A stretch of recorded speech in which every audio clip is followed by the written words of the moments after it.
Welcome back, AP. I'm sorry. I'm just really excited right now because I feel like we made a big-time connection today in class, and I feel like me reintegrating like tactile learning and physical like projects and working towards something and information-driven on your...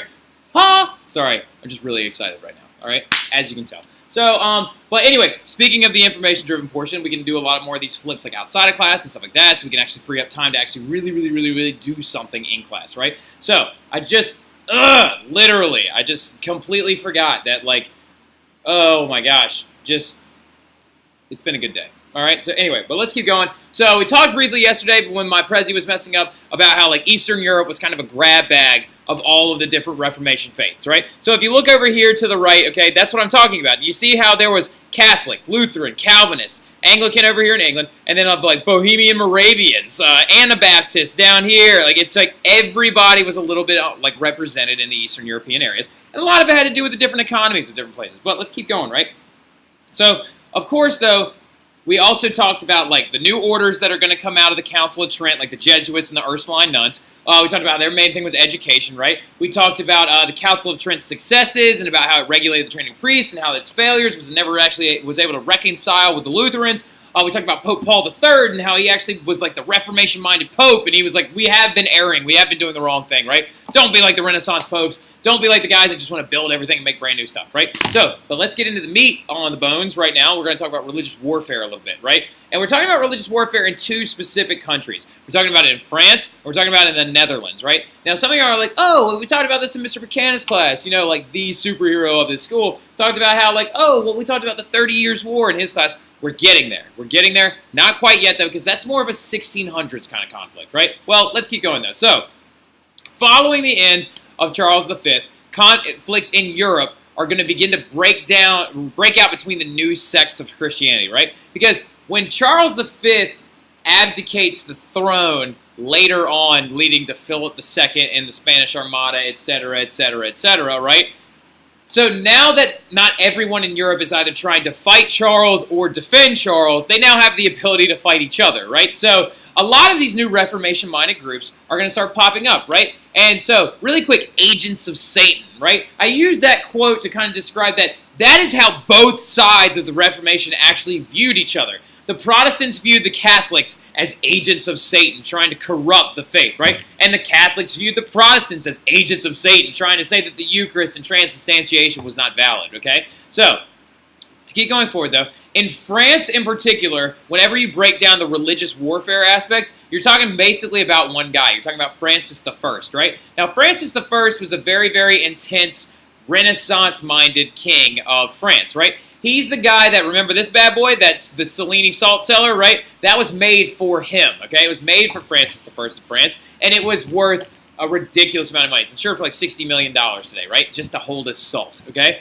Also, he was so well-minded with the Italian Renaissance artists, he actually let Leonardo da Vinci come live in his home in his last 5 years of life. This is actually a very famous painting of the two of them together, and some say this happened, which would be really creepy if it did, but apparently Francis I, like in Leonardo da Vinci's last breath, leaned in and like breathed in his exhale, right? Because he wanted to like imbibe himself with Leonardo da Vinci's life essence.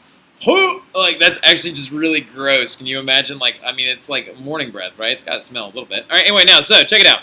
But also, the amount of funds that Francis, though, is going to spend on this stuff is absolutely insane. So this is one of the chateaus, is the Chateau de Chambry, and that he is actually going to build for himself, right? Look at that thing. Look at that thing. Like, it's insane. And so this is going to set the precedent of the French rulers being people that believed in taking tax money from the French people and actually spending heavy amounts of it on their lives, themselves, and bettering the lives of the nobility in France, right? So, to keep going forward, though, raising revenue, right? So the big thing is that for Francis I to finance a lot of this stuff, right, he actually is going to do things like selling public offices. Now, some of y'all are saying, like, what's a public office? I mean, like, for a Secretary of State or a tax collector office, right? The dumb part about this is actually after they inherited this office, it went down to their children. They couldn't be taxed after that.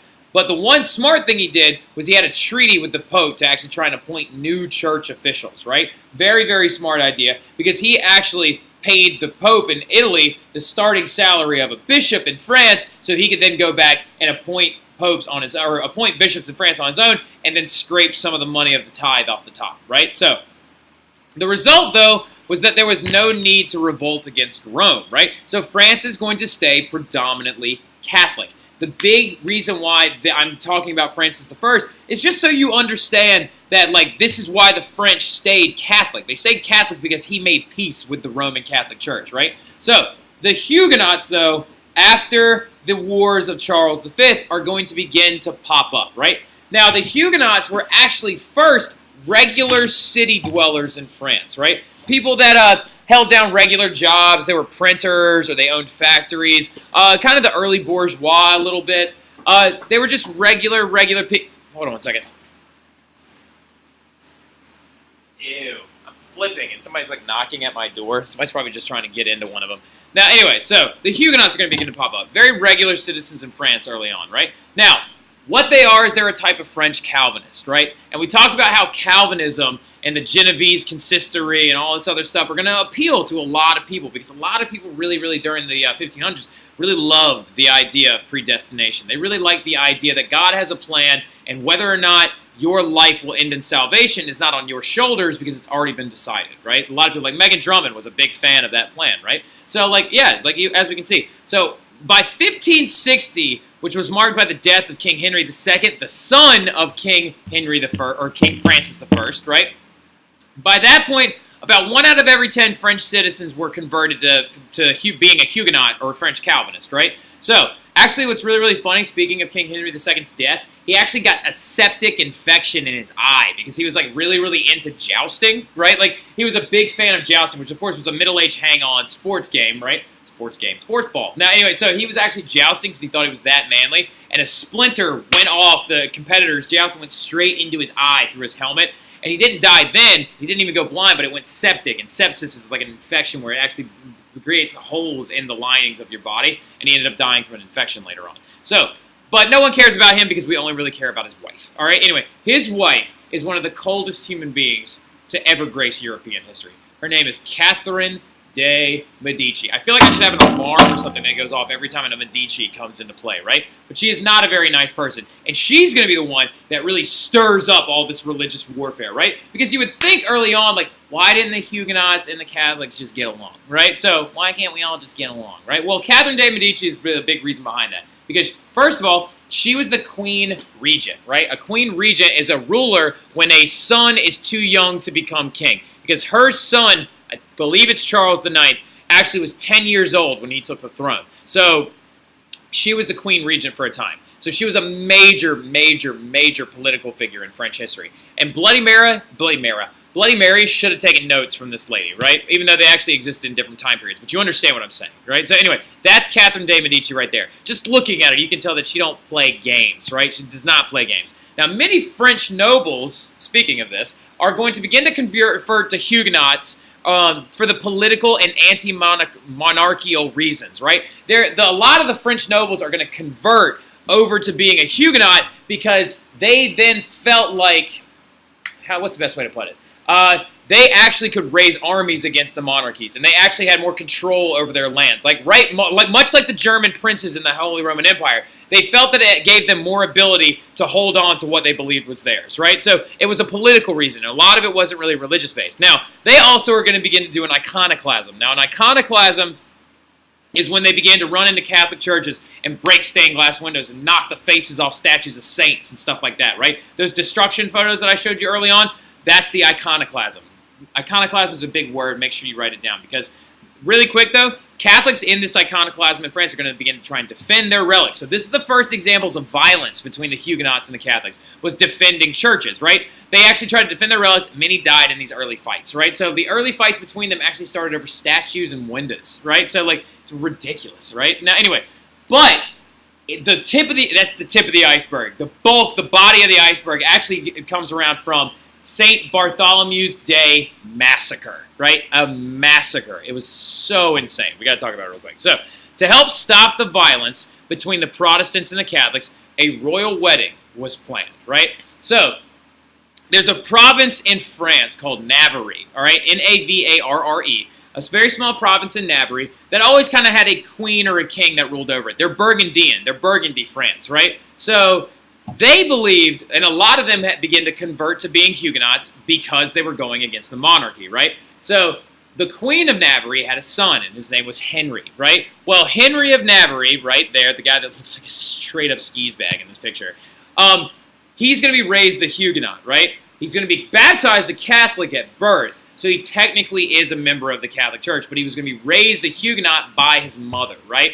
So the plan was, Catherine de' Medici said, well, it's just so messed up. All right, anyway, it's like, so she goes, well, how about this? Since you're technically a Catholic, and if you promise to be baptized Catholic again and to stick to Catholicism, I'll allow you to marry my daughter, which will bring you into the royal fold. And since you represent the Huguenots, we'll be able to bring each other peace, right? So, well, didn't really go that way, because when hundreds and hundreds of Huguenot nobles actually came to this wedding, the Huguenots saw it as a victory. They were like, oh my God, look at this. One of our own is being married into the monarchy. Oh, we're golden. We're going to be fine. This is great, right? Well, 3 days after the wedding, not only did Catherine attempt to actually assassinate one of the king's chief official advisors, who was a Huguenot, but Catherine de' Medici orchestrated a mass mob assassination of any of the nobles that were Huguenots that showed up in Paris for the wedding. And in the countrysides, they began to sweep through France, and thousands of Huguenots are going to be slaughtered on St. Bartholomew's Day, right? Some historians actually predict that 10,000 were executed. Some say 70,000, right? So like thousands and thousands and thousands of Protestants were actually killed because of Catherine de' Medici's sadistic plan of the St. Bartholomew's Day massacre. Now, can you see where this religious tension is coming from? So anyway, now, this is going to force a huge breakout of war after war after war after war, right? So anyway, this is a famous scene from St. Bartholomew's Day massacre. So right here, that's the chief official of one of the king, right? Charles IX's chief official. He was his name's like Colonel something. I don't know. Not Mustard, though. I'll look it up and I'll tell you again later. But this is chief official. They're actually hanging him out the window after he's been assassinated. And this back here in the back, that's Catherine de' Medici wearing all black, counting a heap of dead bodies of Huguenots after that wedding 3 days later, right? So St. Bartholomew's Day massacre is going to make a huge result in 15 years of warfare, right? So religious wars are going to rage on in France after the St. Bartholomew's Day massacre for 15 years, right? Almost collapsing the French economy. Now, Henry IV, Henry of Navarre, the guy we were just talking about that married into the fold, right? Due to Salic law, oh my God, who knew that was coming back up, right? Last time we talked about that was the 100 Years' War. But due to Salic law, since he was a man married into the family, he actually had rights to the throne, right? So he came to power, and he promised to completely convert to Catholicism, and he's going to issue a document known as the Edict of Nantes to try and bring peace to France, right? So the Edict of Nantes is going to give freedom from persecution to Huguenots and other Protestants to try and bring about peace. It's much like the Peace of Augsburg, right? So the Edict of Nantes, you need to star this, circle it, underline it, highlight it, whatever you got to do. It's a very important document. It's a very important event, all right? So the Edict of Nantes, right? This paved the way, though, for French absolutism, all right? This is another important point. Can you just start or something real quick? It's very important. So it's going to pave the way for French absolutism. Now, the next place we got to talk about real quick, I know this is a little bit of a longer one, but we got to bang it out. It's not due till Friday, so you're golden. Now, anyway, so the next one is the Netherlands, right? We got to talk really quick about the Netherlands under Charles V, okay? So first and foremost, when you're talking about the Netherlands, you know you're talking about the Dutch, right? And the Netherlands is that country that's, of course, right there up north of Belgium, right? So now, really quick, the Netherlands were actually inherited by Charles V and Belgium when he was crowned Holy Roman Emperor, right? Because they were actually a part of the Holy Roman Empire for some time. So, the Netherlands actually functioned as their own autonomous sovereign government, right? They collected taxes on their own, they governed the people on their own, but all they had to do was pay homage to Charles V as a member of the Holy Roman Empire and the Spanish Empire, right? So the big problem is, though, is that during the Reformation, one of the faiths is going to begin to spread, okay? So really quick, when we're talking about Charles V, this is a quote that I came up with because I think it really defines his reign, like, perfectly, right? So anyway, he's the worst reign by the best ruler, right? Charles V actually diplomatically, phenomenal ruler. Economically, phenomenal ruler. Militarily, phenomenal ruler. but he had the worst things happen under his reign, right? It's kind of like Bush, right? His first year of his presidency, bang, 9/11 happens, right? So everything that could have gone wrong in Charles V's reign did. So actually, this is going to lead to him much later after the Habsburg-Valios War. He's going to abdicate the throne. He's going to step down, and he's going to move to a monastery and become like a monk, right? So, and he's going to split his family into two branches. Underline that portion, the Austrian branch and the Spanish branch, right? And after he splits that up, the Austrian branch is going to begin to rule on its own, the Austrian Habsburgs, right, on their side of the HRE, and they're actually going to own most of the HRE. And then he's going to pass the Spanish branch on to his son, Philip II, right? We talked about Philip II. He's the guy that marries Mary Tudor, right? So, and he's goofy looking. He's got that Habsburg jaw.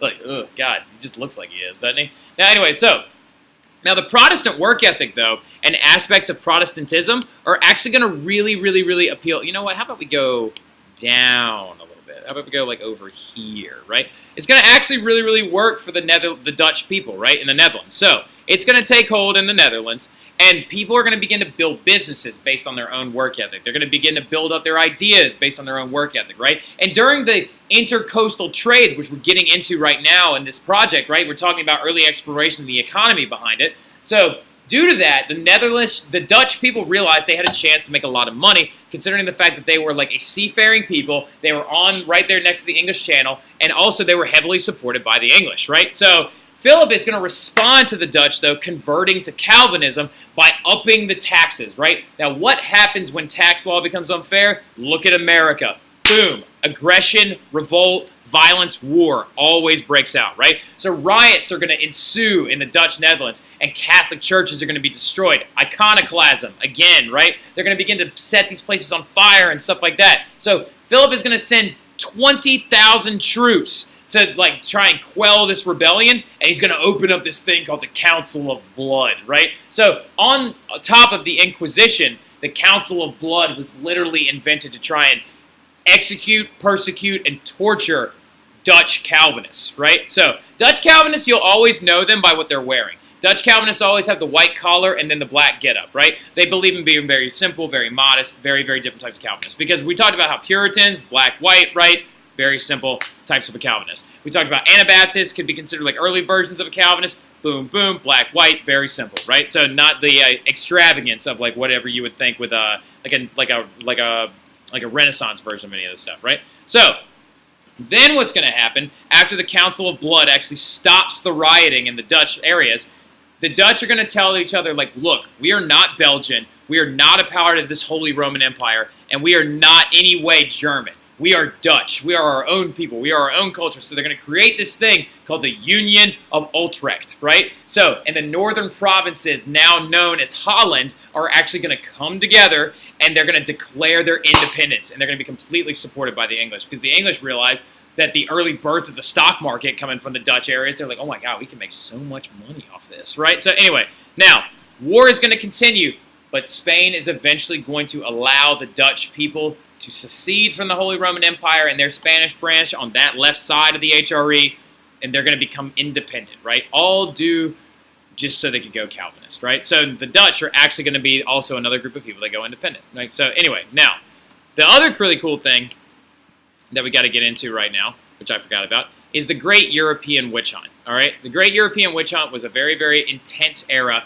which all you really need to know about the Great European Witch Hunt is kind of that it happened, right? Because all pre-modern European societies believed in this idea called witchcraft, right? Now, the Reformation saw actually a dramatic uptick in these rates of witchcraft, though, right? And trials and execution of women viewed as witches, right? Now, flying through the air and stealing babies is like the early concepts of what a witch was, right? That's a medieval concept, right? That they're like running out into the woods and literally having like sexual encounters with demons and stuff like that, and that they're stealing newborn babies, and that they're coming in. Oh, the funniest one is like during the Middle Ages, they said that like witches would ride in on pitchforks and then go into cathedrals and steal the Eucharist, right? So anyway, but after the religious wars, there was another dramatic uptick in the persecution of women and the misogynistic views of women, and 100,000 to 200,000 are actually going to be tried and tried for witchcraft, and over 40,000 of them are going to be executed in large public trials, right? And all it actually really took was just an accusation, right? Because 75 to 85% of the people accused of witchcraft were actually women,